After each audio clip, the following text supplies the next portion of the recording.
افغان حکومت نن د نږدې شلو هیوادونو کوربه دی. افغان حکومت نن دوشنبه د نږدې شلو سیمهییزو هیوادونو او نړیوالو سازمانونو د یوې ناستې کوربه دی.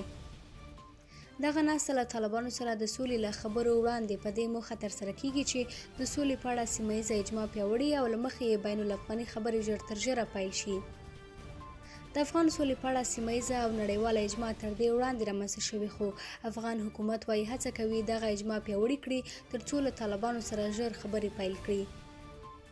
د بهرنیو چارو وزارت ویان ګران هیواد وايي دغه غونډه به د ویډیو کنفرانس له لارې د ولسمشر غني په وینا پرانیستل کیږي او د بهرنیو چارو د سرپرست وزیر محمد حنیف اتمر تر رهبرۍ لاندې به مخته ځي. موخه د سیمې او نړۍ د اجماع پیاوړتیا ده چې د سولې خبرې په ژر ډول پیل او مطلوبو نتایجو ته ورسیږي.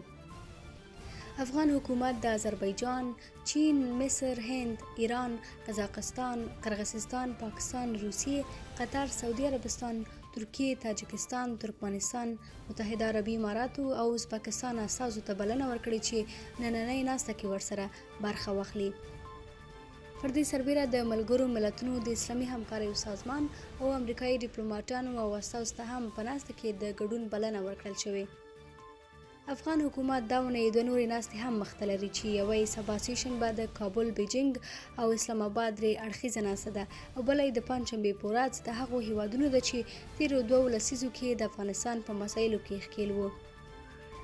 د ټولو دغو ناستو بحثونه به له طالبانو سره د سولې د خبرو پر څرنګوالي ورټول وي او پر دې سربیره د ستراتیژیکو او اقتصادي همکاریو پر سر هم بحثونه کیږي.